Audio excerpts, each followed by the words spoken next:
on the debate.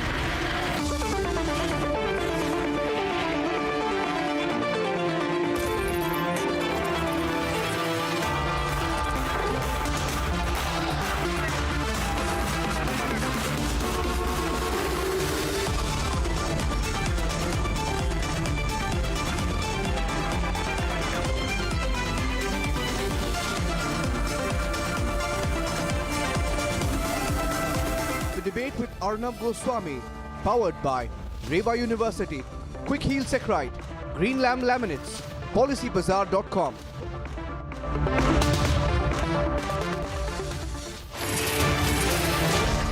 Welcome back, ladies and gentlemen. We're having a great debate tonight, and now it's time on the debate for the nation's sharpest opinion. Now, pause for a moment and let it sink.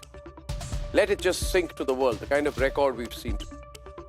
One day, in less than 24 hours, 500,000 Indians have visited the Ram Mandir on day one. An oppressed civilization that was long taught to celebrate its invaders, celebrate Babur, celebrate the British, celebrate A.O. Hume, celebrate Annie Besant, celebrate Aurangzeb, celebrate Curzon, Dalhousie, one chapter on each of them in our history books. A civilization that was made to digest and humanize and pay ode to the colonizer has finally broken away. And how? India is finally one with its original civilizational heritage. The intellectual impoverishment of the BBCs, Time Magazine, Guardians of the West, Al Jazeera's never ceases to amaze me, ladies and gentlemen. I feel particularly bad for Al Jazeera because it is a terrible copy of a decaying original. You put a lot of rot on the BBC, so a rotting BBC's copy is Al Jazeera. I feel therefore particularly bad for Al Jazeera. All in one moment and in unison, now trying to craft a narrative that hardline Hindus have forcibly built a Ram Mandir where once there was a mosque. These same intellectually vacuous people, has-beens, do not see it. When in Britain, the entire consecration of the king is a purely Christian ceremony. I have one thought today, and I want to ask the BBC this. Very simply, why is everything Christian in the coronation ceremony of their king? Why don't they secularize the British monarchy? Keep preaching to us. But have they ever thought how Hindus would feel, how Muslims would feel, how Sikhs would feel in Britain when they see that the king only represents one faith? Only one faith. And they force it down everybody's throat and they say, this is a beautiful Christian ceremony and therefore we must all, irrespective of our faith, stand by the Christian faith on that one day. You see, the BBC don't have the ability or rather the courage to go into what the history of Ayodhya is in their poorly written propaganda pieces because the attention to detail of this movement that predates political leaders, dynasties will be lost on them. More so, ladies and gentlemen, the only question we need to ask tonight is why these lobbyists of the West, who masquerade as journalists, are so threatened by India reclaiming its identity.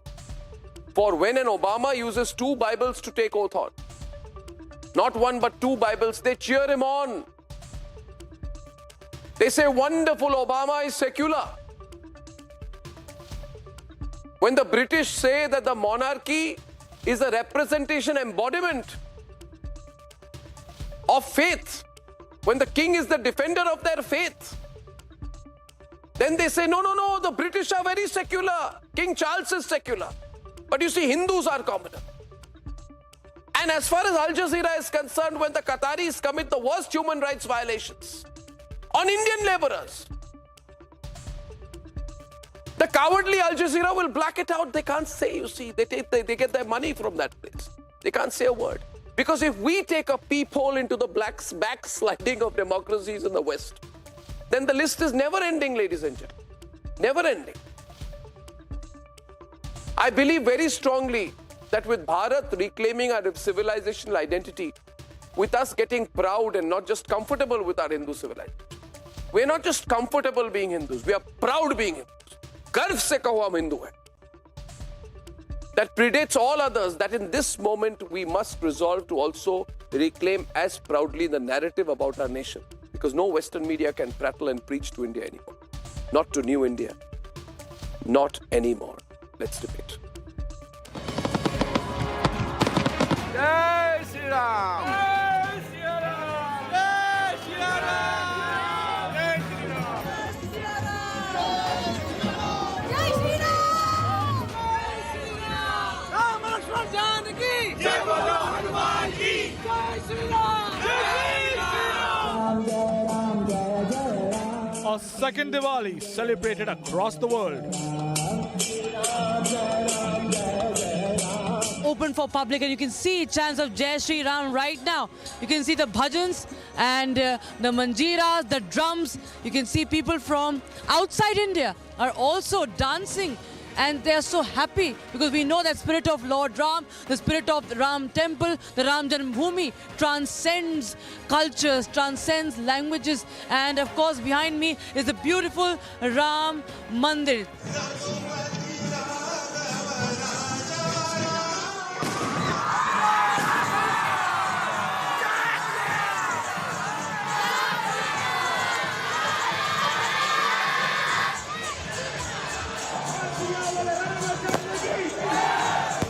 A Diwali marking the end of an unjust wait.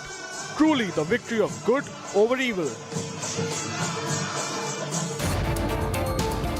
Western media, used to mocking India, continuing with their shameless streak, the Western media has now tried to hurt Hindu sentiments. The BJP has hit out at the Western media over Sanatan snub. बहुत साजिशें, बहुत षड्यंत्र रामलला के विरुद्ध और भारत के विरुद्ध हुए हैं. अब वो षड्यंत्र, वो विवाद, वो साजिशें सब समाप्त हो गई हैं, क्योंकि अब श्री रामलला अपने स्थान पर, जन्मभूमि पर, जन्म स्थान पर विराजमान हैं. अब वाशिंगटन पोस्ट लिखे, द गार्डियन लिखे, वॉल स्ट्रीट लिखे, जिसने जो लिखना है लिखे, अब कोई फर्क नहीं पड़ता. As India grows and takes its rightful place in the world, will the Western media accept the global reality? Let's debate.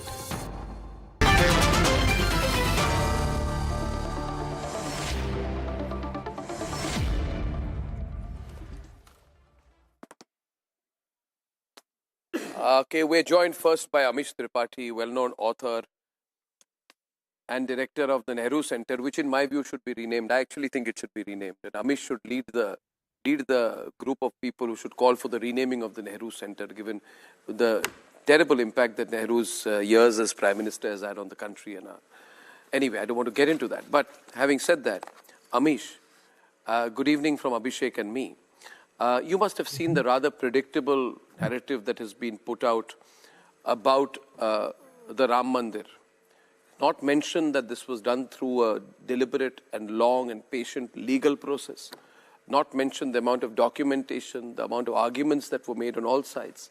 Not mentioned that it was a 500-year struggle and a 150-year legal struggle, but a very, very clear narrative put out in the Western media. Your response to that, and should we care? Arnab, first of all, I should clarify, I'm former director of the Nehru Center now. It's been more than 4.5 years. I've just come back, just 2 months back. I've just returned to India. Now, as far as the Western media is concerned, look, I would say there are 3 groups within them. One group is genuinely ignorant. You'll be shocked how ignorant much of the Western media is of the non-Western world. Many of them during Iraq weren't even aware of the Shia Sunni divide. They were that ignorant. There is a group that is very parochial and ignorant, and hopefully, some education of a rising rest of the world will address issues out there. That group will perhaps be addressed through education. There is genuine ignorance, honestly. There is another group that is perhaps aware but has their own agenda. Much of Western media, I mean UK media, for example, has elements which are anti-Israel, anti-India, and those elements do have their agenda as well. So they are aware, but they have an agenda, and some part is genuinely bigoted. What you see a lot of is the genuine bigotry. What I would like to say, though, is I find that there is a bigotry against many traditions and traditional societies.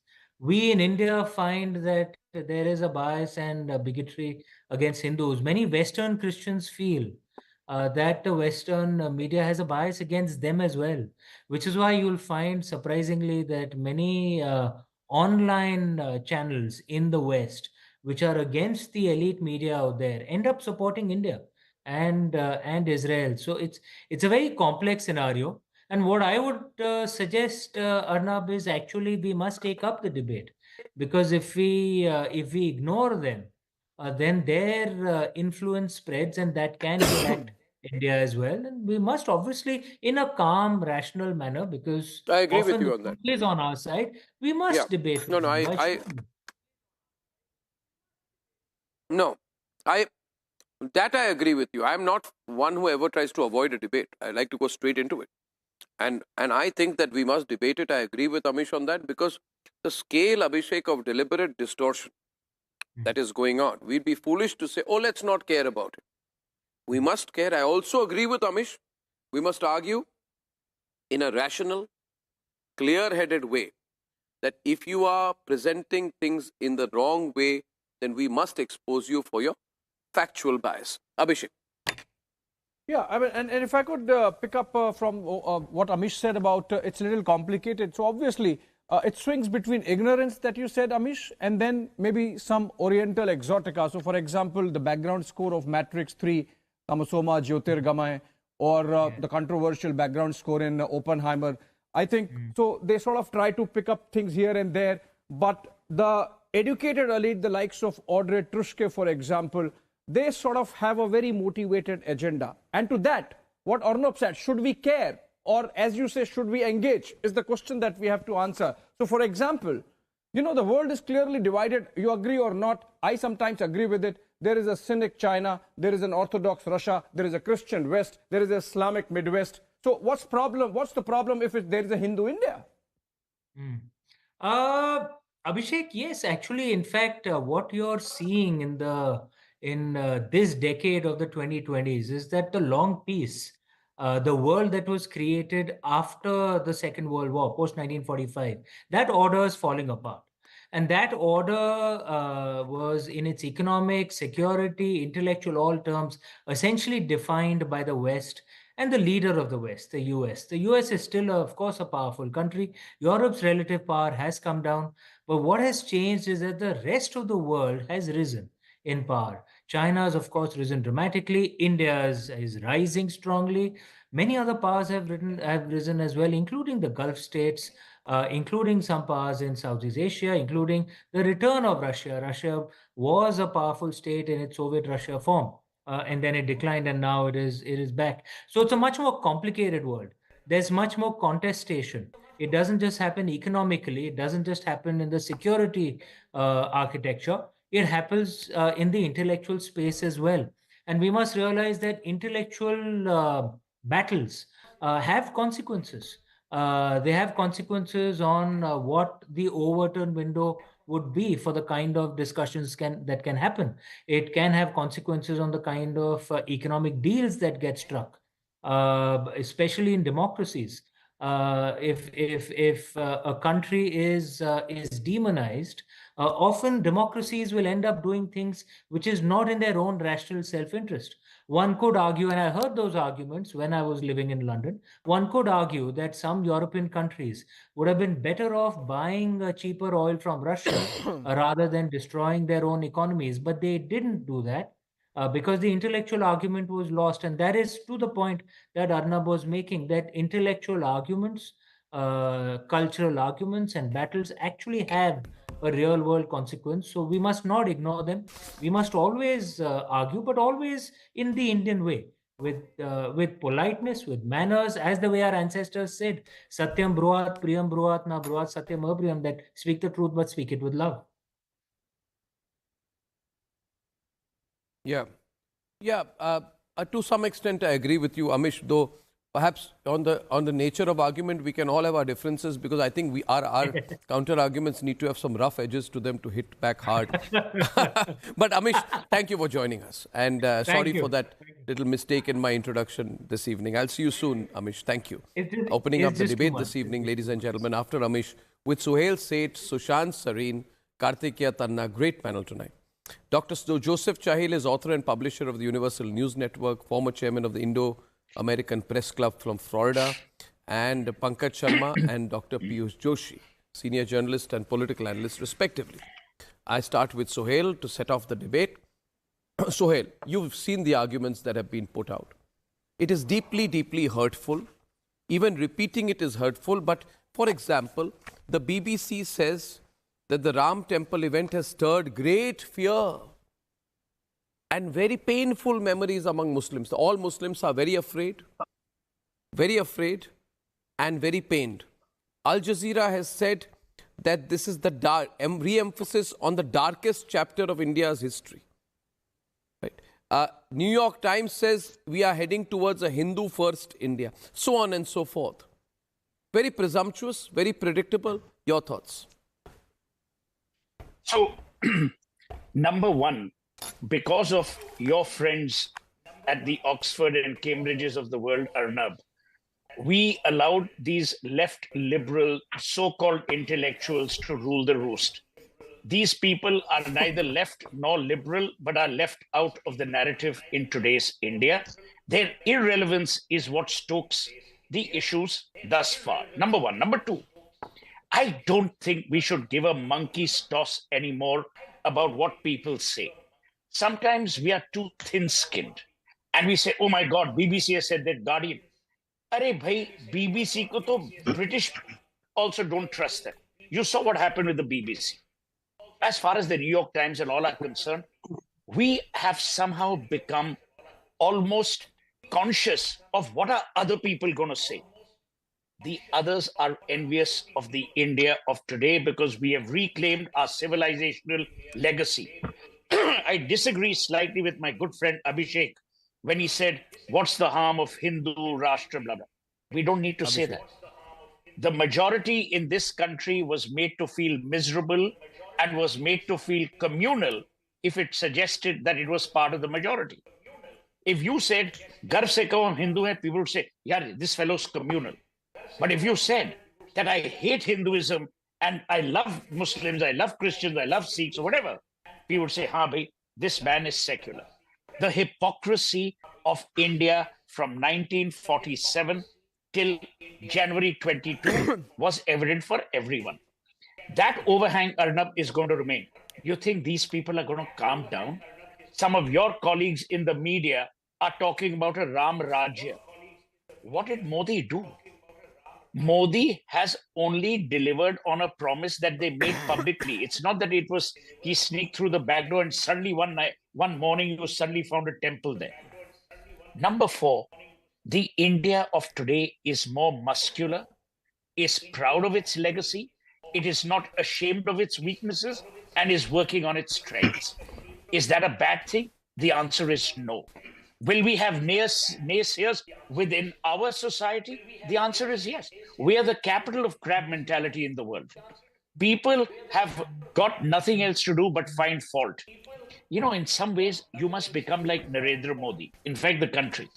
He doesn't give a damn about what people say. He goes on regardless. I want to leave my opening remarks with a tinge of humor. India is like the bumblebee. Aerodynamically, the bumblebee is not supposed to fly because of its structure. But the bumblebee doesn't know that. So it flies happily. The time for India to soar has arrived. The time for India to call the world its own has arrived. It is India's moment. And I'm saying this, as Amish Tripathi said, with humility, without a tinge of arrogance. Today, it is India's turn to tell the world that we can stand up and be counted. It is India's turn to tell the world that we are not a recent nation, but we are a civilizational legacy. It is India's turn to tell the world that you don't need to divide us because united we are. To say that Narendra Modi is pursuing a Hindu agenda, there is nothing more despicable than that. He was the only prime minister who actually talked about triple talaq when the so-called vanguard of liberal India, Rajiv Gandhi, actually overturned the Supreme Court's judgment on Shah Bano. The tragedy, Arnab, is we are very poor students of history when it suits us. I'm delighted that the Ram Mandir has been consecrated. I am a believer in the fact that it is time for nations to reclaim religion and religious identity, because it is the single biggest contributor to national identity. By erecting a temple, you are not threatening a mosque. It is these rascals who create this pernicious agenda who seem to suggest that it is by exclusion. Today, India is by inclusion. Let these people spread anything that they want. You and I and 1.4 billion people know that the essence of Hinduism is a way of life which embraces and signifies the overarching embrace of humanity. It is not about divisiveness. Well said. Well said. I totally agree with most of what you say. But I totally disagree with you when you say that you don't give, what would I say? No. I will not. I refrain from repeating the same words as Sohail because he's more colorful than me. But you don't give much about certain body parts of mice, about what the BBC and these others say. Basically, but you see, there are many cohorts. Okay, yes, acceptable. Now the thing is, you got to give it back. You got to remind these people that when the BBC closely followed the coronation of King Charles III, it highlighted that it was a very, very deeply religious coronation. So let us celebrate, the BBC says, the fact that the coronation of our king is a religious event, yet it was attended by Rishi Sunak, who's a Hindu, who read a verse from the Bible. Yeah. And when Rishi Sunak read a verse from the Bible in a completely non-secular religious event of the coronation of a king who's a defender of a faith in a so-called progressive country, the BBC says this shows the diversity and inclusiveness of Great Britain. I'm just pointing these things out, We need to take them on, Sohail. We can't be quiet. But the problem is, what about people within, like Piyush? Like Pankaj, Arnab, who are cohorts of the Al Jazeeras and the British. Arnab, What about Piyush and Pankaj? They're cohorts. They're part of the same cohort. You haven't even heard our thoughts, and you already. No, you're an erudite anchor. Arnab, 1 minute, Pankaj, my friend, 1 minute. You're an erudite anchor. Arnab, remember one golden rule: never fight with a pig. You get dirty, and the pig loves it. So you don't need to take up every battle and fight every battle in order to win the war. Yes, Pankaj, I'm so sorry. Okay, please. let's get a rebut. It was not me. Let's get a rebut. No, all Pankaj. Okay, well, I'm sorry to whoever I interrupted. Simple. Okay. See, attempts to cancel India are a long-held scheme of the Western press. It is not a recent phenomenon. It is there since 1947, since Nehru's time, Mr. Sohail said. Since Nehru's time, Mr. Goswami. Indira Gandhi also usually faced this bias. Rajiv Gandhi was also bombed by the fake news industry run by the Western media. If Narendra Bhai Modi thinks that he's feeling the heat of the Western media disinformation campaign these days, He is not the first Indian Prime Minister who is passing through all this. Correct. See, I don't fully agree with Western media narrative when it says the Ram Temple event evoked fear and painful memories. I also don't fully agree when they say that temple history is grounded in one of modern India's darkest chapters. I also cannot fully endorse the Western media hype that religious divisions are becoming more pronounced day by day for last 9, 10 years. But a sizable section of global media has these observations, these opinions, these apprehensions. I feel my Prime Minister needs to introspect. He perhaps needs Which some soul sizable searching. portion? Very sizable portion of global media. Yeah, I immensely support the celebration of Ram Temple construction, but I extremely oppose the way songs full of filthy and highly obscene Okay, so words I don't were understand. sung in I Lucknow don't in a program understand. near Chief I Minister's don't residence. understand. What would you call I'll the get, dance I'll get, with I'll get, weapons I'll get, I'll hands in get, I'll get Bombay Sushant with Jai into it Shri along Ram with slogans? Abhishek. I'll get Sushant into it along with Abhishek. I'll get Sushant into it along with Abhishek. You see, Abhishek, when the Hagia Sophia, right? Yeah. Right. A church and a museum Yeah, museum. Yeah. was converted into a mosque in Istanbul, Yeah. and Erdogan led the prayers. Yeah. The Guardian said the Hagia Sophia has been reverted to a mosque, Yeah.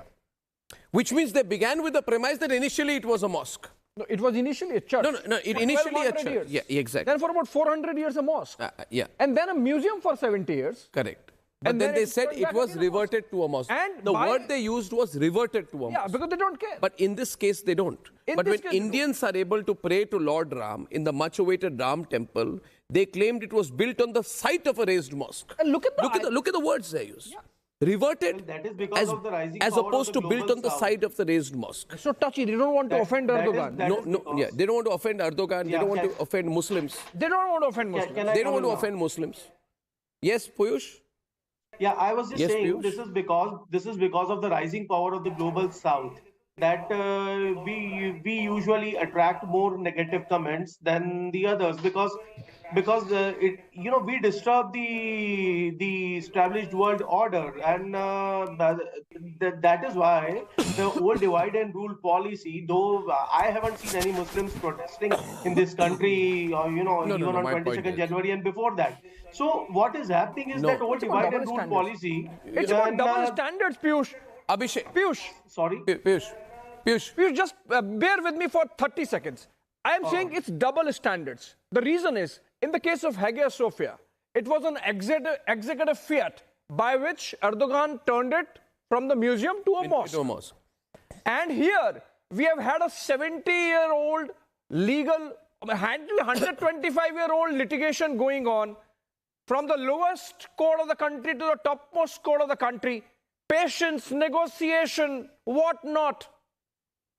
And yet, the likes of Guardian and the BBC say, oh, a temple coming up on a raised mosque. And I want to get Sushant. That's double I want to standard. get Sushant's take on this, the way things are going, and what our response should be. Sushant. So, Arnab, a very quick point on the last point Abhishek made. So, personally, at one level, we can do a lot of virtue signaling that, look, we waited for a court judgment over 150 years. We fought a legal battle. I think that's nonsense, right? You have to claim something. You have to the injustice. Don't fire your gun from the shoulder of a court.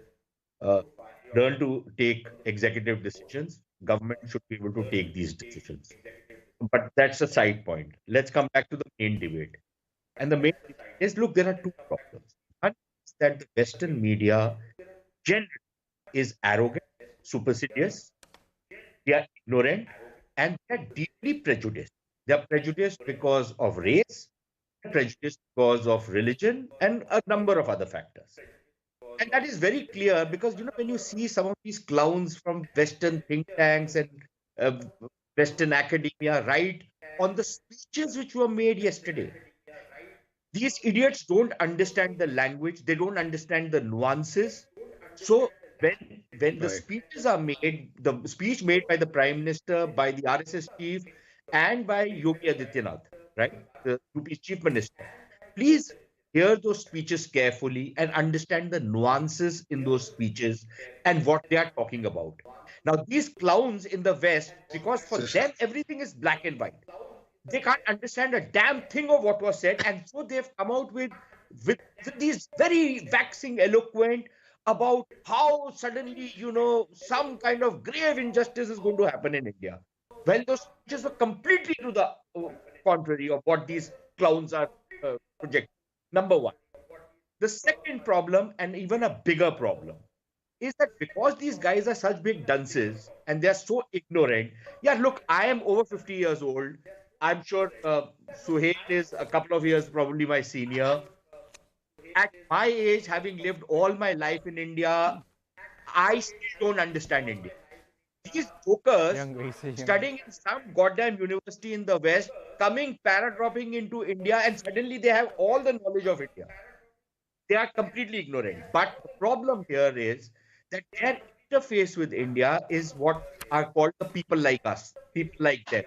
The deracinated Indian, the self-loathing Indian who hates his own origins and who wants to ape the West and the white man, right? That is their interface. And this lot of people in India would want to continuously deride India on everything, on everything. And I'm not saying we are perfect. We have a lot of problems, and none of us have hidden any of our problems. In fact, we all are very, very critical on a range of issues, right? In personal life, in public life, we criticize when we want to, we are argumentative when we want to, and we pick up holes where we go wrong. But for this other deracinated lot in India, and a lot of it is in the universities, a lot of it is in our school system nowadays.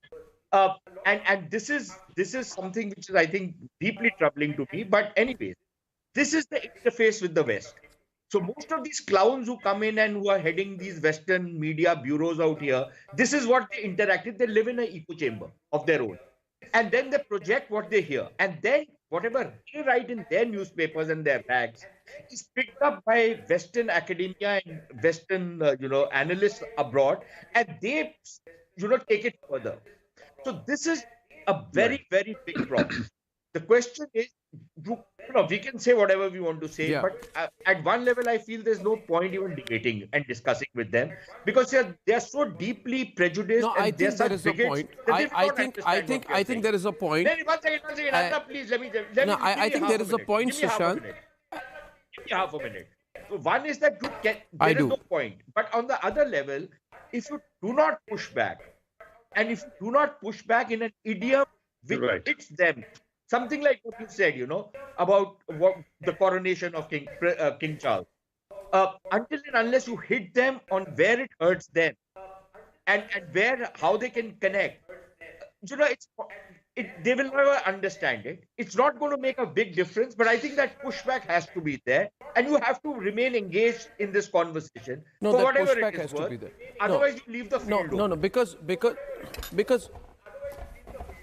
because we need to speak to the world with clarity about who we are. And I'd like to bring in Joseph Chahil, and then Abhishek can take this forward. Dr. Chahil, I'd like your thoughts, of course, on the subject overall. But just to give you a thought here, Al Jazeera was the biggest defender of the terrorist act by the Hamas. Yep. Directly or indirectly, whether Al Jazeera accepts it, when the rapes happened, when the kidnappings happened, when the brutality happened, when the massacre of thousands of Israelis happened, Al Jazeera went out to highlight what it called, quote unquote, the rightful cause of the Hamas. Root cause. The rightful cause of the Hamas. They did documentaries to explain what went behind the massacre that the Hamas carried out.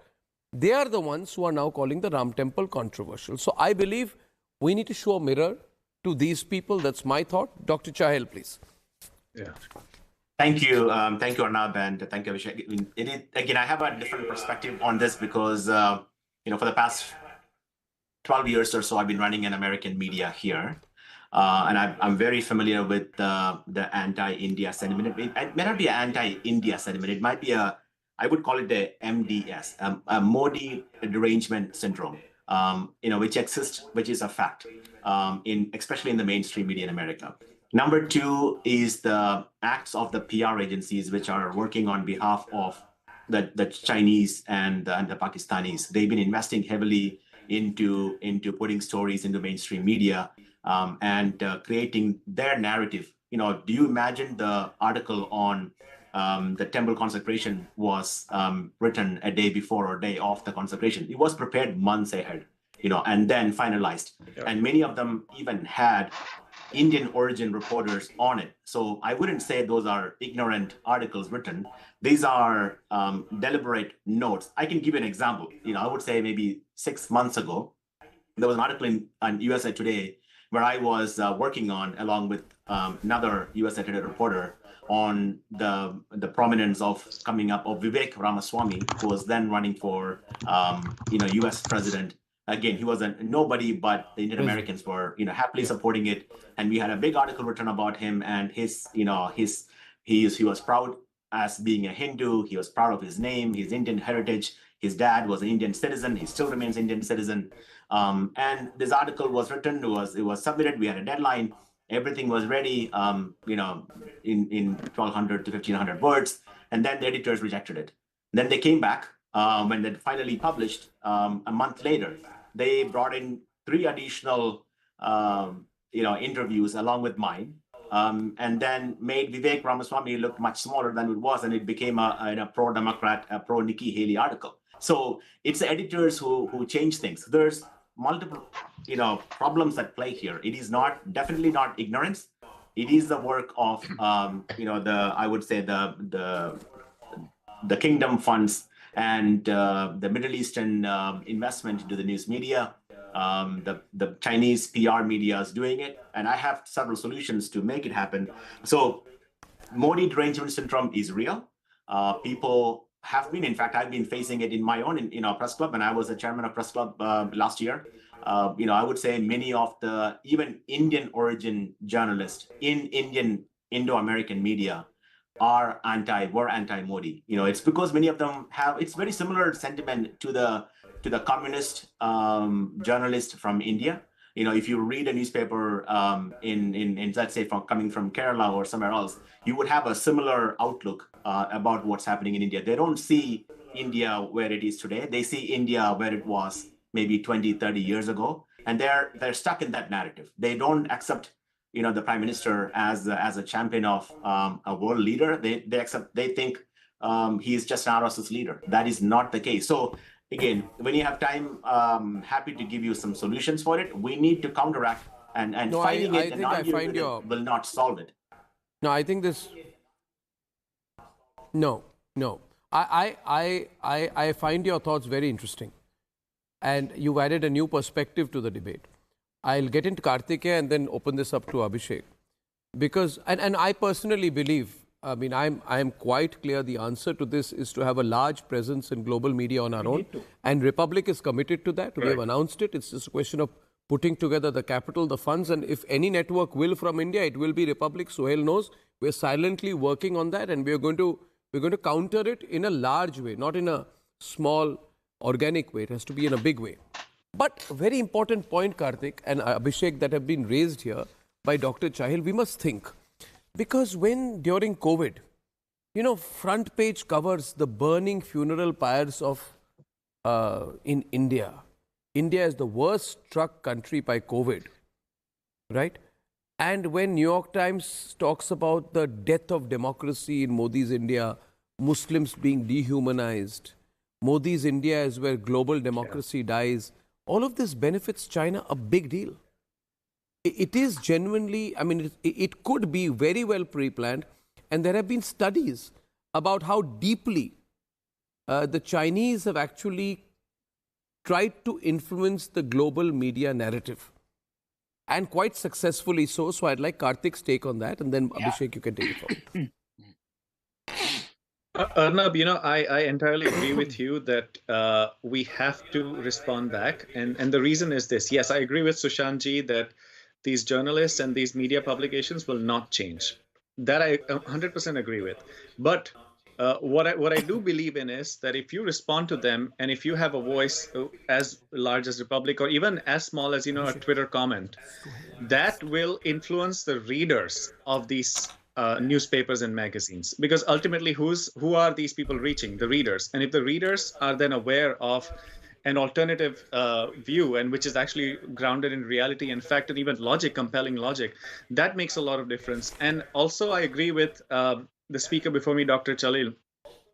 These journalists essentially are, they have fancy degrees from universities, but with vacuous understanding of almost any issue that they cover, and not just related to India, even related to the West. And you see, just look at Elon Musk's replies to some of them, and you'll just realize the sheer lack of knowledge and ignorance that they have.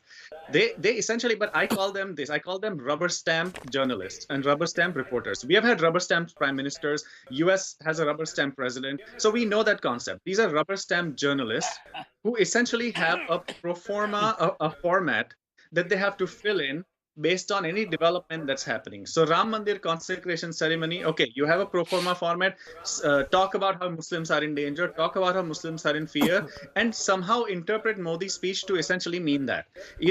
Just a couple of days ago, or maybe a few days ago, there was a reporter working for a German newspaper. I forgot the name. It was DW News or something like that. She actually tweeted that I am doing stories on Muslims who have left India because of fear of persecution and threats of violence. Please give me names of Muslims who have fled India, and preferably to Germany. You see the bizarreness of this. Normally, what should a reporter do? They should find a story that, okay, this is what has happened, and then reach to a conclusion. Here, the conclusion is already, and now they're finding facts, or maybe even in some cases concocting facts in order to do that. So, yes, they are ignorant. Yes, a lot of ground reporters follow a pre-designed format. They have that template ready, or toolkit, whatever you call it, ready. Now, who is controlling it? Yes, there are many forces that are anti-India. There are many forces who don't want India to succeed. They are essentially controlling the agenda. But I 100% agree that has to be responded, because today India is really one of the most compelling forces of the world. And therefore, we can no longer say that what is covered about India in these foreign newspapers doesn't matter anymore, because it does. There are at least a handful of influential people who read that, and then they amplify it in their own way. I need to make here. One point I need to make here. Look how meek they are when real human rights issues come up. What is the word they use, Sohail, all the time? Backsliding of democracy. Yeah. Backsliding of democracy. I would say democracy in the United Kingdom is in collapse. It's in reverse gear. Look at what they have done. You can pick up any asylum seeker who in desperate circumstances gets on a boat because he has nowhere to live. He's traumatized. He may be a victim of assault, torture, political attacks, economic deprivation, which may force him to seek asylum in the United Kingdom. But what has Rishi Sunak done? He has passed a bill. Which, by the way, suffered a defeat today, saying that you can just pick up these people like they're animals. Send them to Rwanda. Put them on a plane and send them to Rwanda. And pay the government of Rwanda to keep them in Rwanda. This is so shocking. But BBC didn't have the guts to open its mouth on that. None of the people, including the Indians, who are going on BBC and elsewhere to abuse India, have the courage to say that the United Kingdom is the most inhuman government if it passes this bill. They never said anything. They were almost apologetic in reporting that bill. So I'm pointing this out for the hypocrisy, Abhishek, and then you can take it with Sohail. They will only do that if the Islamic Caliphate or the Chinese Caliphate order them to do it. Donald Trump is stopping him from contesting in 2 states. Karthikeya, right? But I want to get in on this Rwanda bill. The British never pointed it out, and neither did BBC speak a word about it or squeak about it. Sohail. So let me analyze for you what actually happens. There's a cabal of people from our country and people of Indian origin or Indians in the diaspora or overseas who believe that by attacking India, they're actually showing remarkable courage. They want to stand out as heroes of free speech, but actually they are cowards and villains of what I would call manufactured narratives. But no one knows that. Second, academic and the academia world has forever been riddled with scoundrels who are left-leaning, which is why, Arnab, our history was so contrived till Narendra Modi came on the scene. You had the Romila Thapas, you had the Irfan Habibs actually creating a historical narrative that wasn't true. It was what served their purpose, and it was what served the purpose of the West. Today, India is calling them out, and that is what is troubling them. They are today being intellectually challenged. They are being economically challenged. They are being civilizationally challenged. They have nowhere to hide. So when someone, it's like a deer which comes in front of the headlights.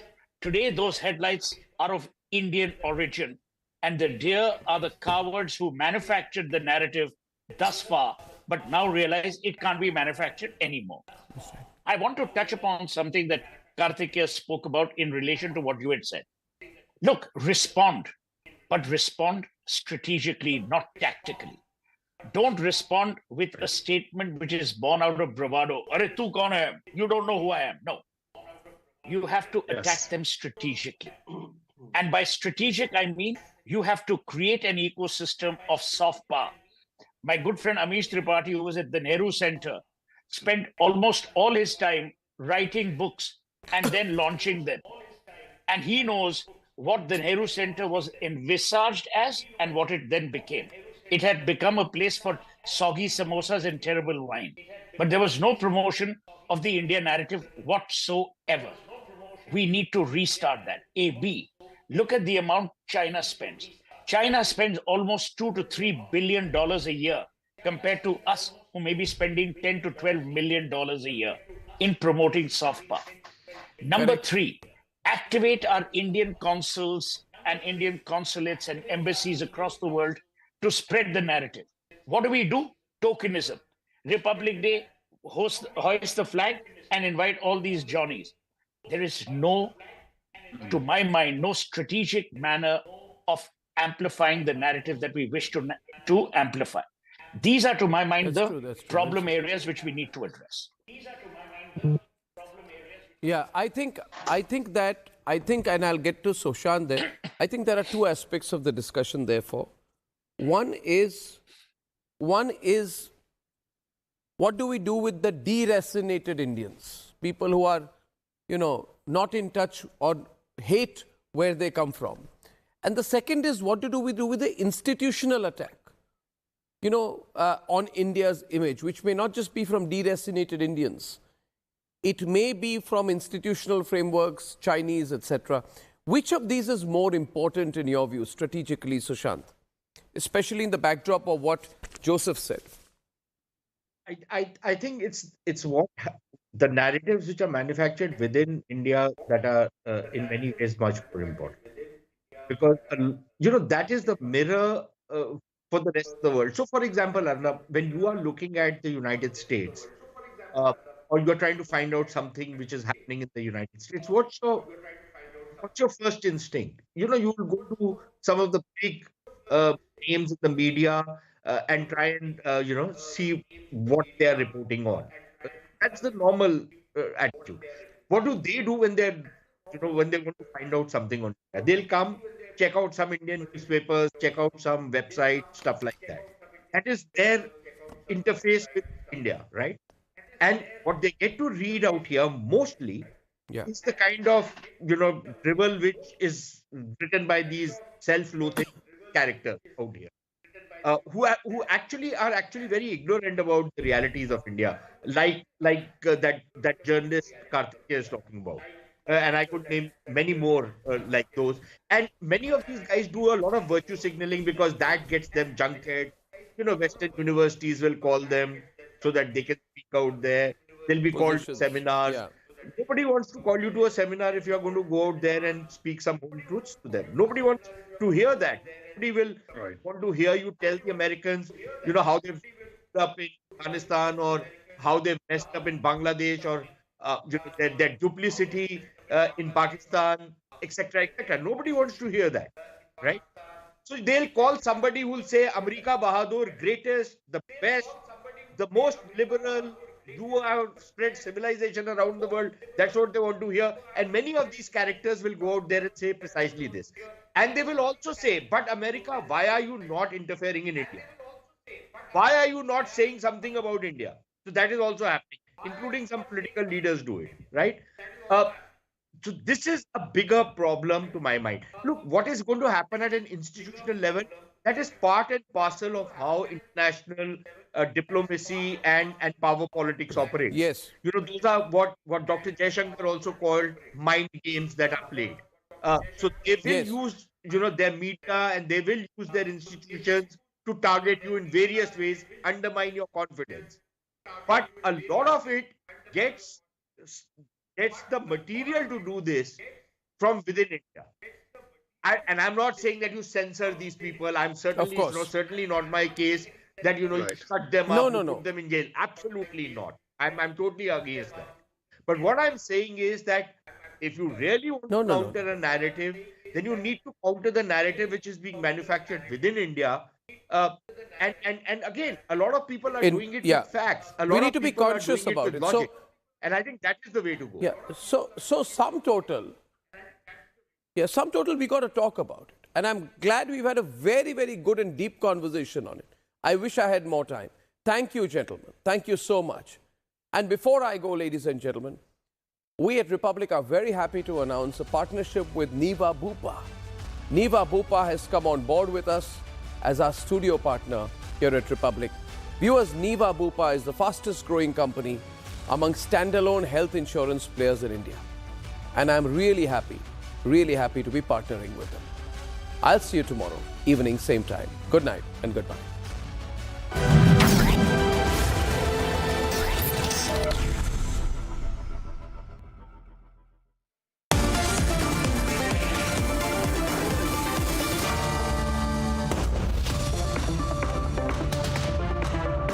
Amity has been ranked amongst the top 3% universities globally, a testimony to Amity's globally benchmarked quality.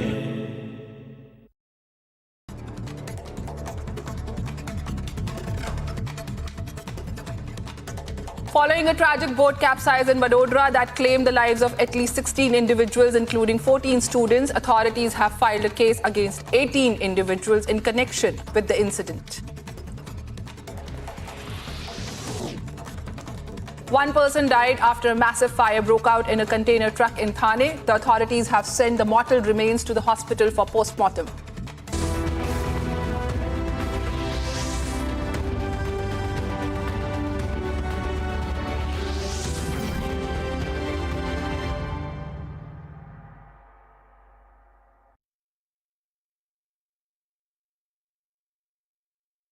Amity has been ranked amongst the top 3% universities globally, a testimony to Amity's globally benchmarked quality.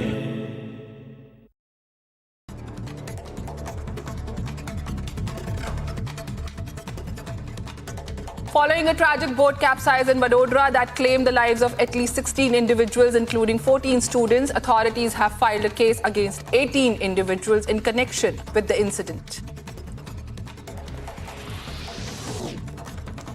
One person died after a massive fire broke out in a container truck in Thane. The authorities have sent the mortal remains to the hospital for post-mortem.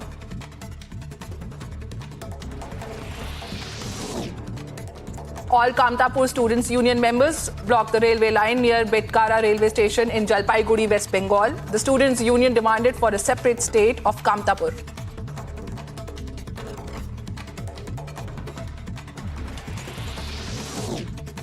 At the 54th meeting of World Economic Forum, Union Minister Smriti Irani lauded Prime Minister Narendra Modi's development mantra and said that in his 10 years of administration, PM Modi made women the center point of development.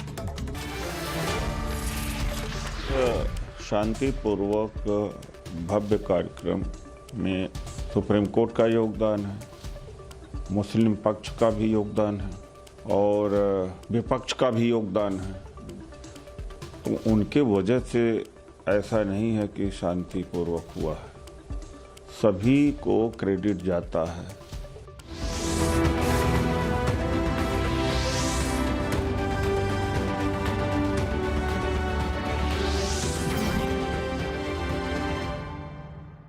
Amity has been ranked amongst the top 3% universities globally, a testimony to Amity's globally benchmarked quality.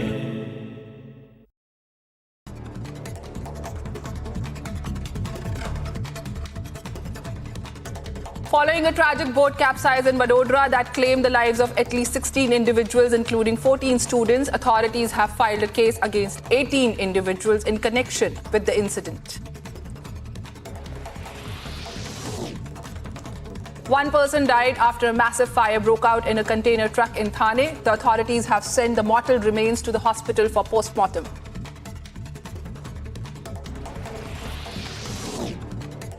All Kamtapur Students' Union members blocked the railway line near Betkara railway station in Jalpaiguri, West Bengal. The Students' Union demanded for a separate state of Kamtapur.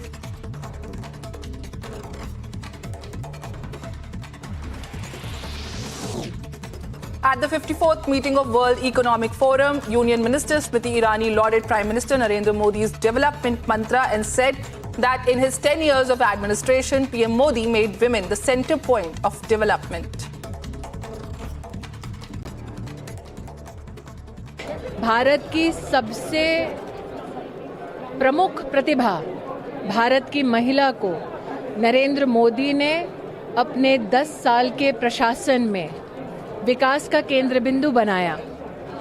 Davos, जहां पर world economic forum लगभग 5 दशकों से चल रहा है, यहां विश्व भर के सबसे बड़े व्यावसायिक समूह के प्रतिनिधि आते हैं। वर्तमान में इस डावोस में 300 से ज़्यादा भिन्न भिन्न राष्ट्रों के मंत्री आए हैं और जितने भी ग्लोबल पावर हाउसेस हैं वित्तीय दृष्टि से वो डावोस में आकर नई बिजनेस अपॉर्चुनिटी तलाशते हैं।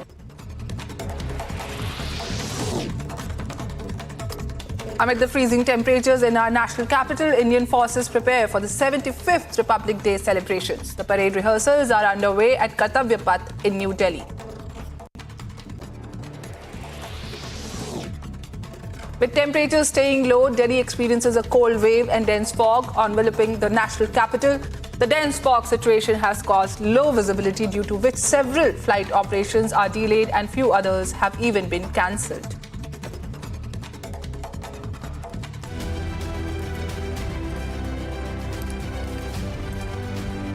The White House is closely monitoring the escalating tensions between Pakistan and Iran. National Security Council spokesperson John Kirby said that the White House does not want to see an intensification of conflict in the region.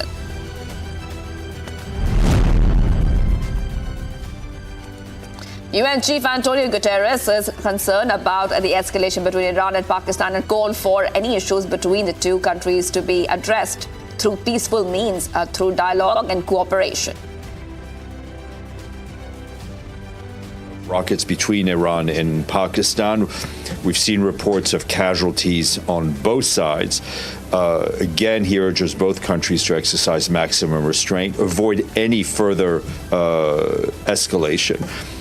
Any security issues, any issues, concerns between Iran and Pakistan.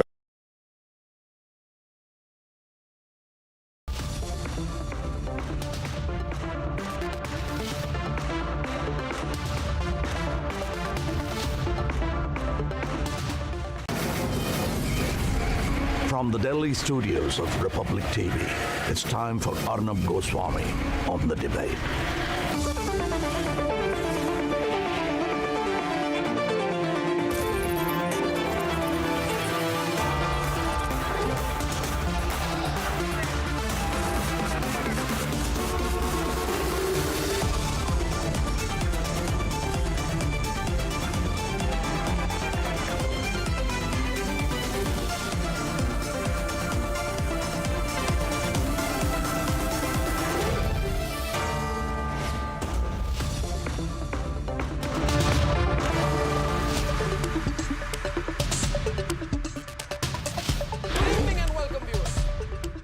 there are a few things that we must accept and get right.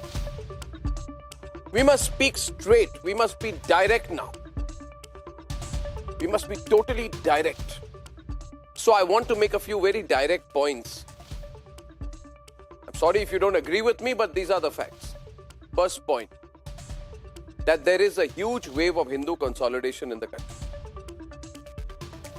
And Bhagwan Sri Ram is at the core of that consolidation. Second, naturally, there will be a political fallout of this Hindu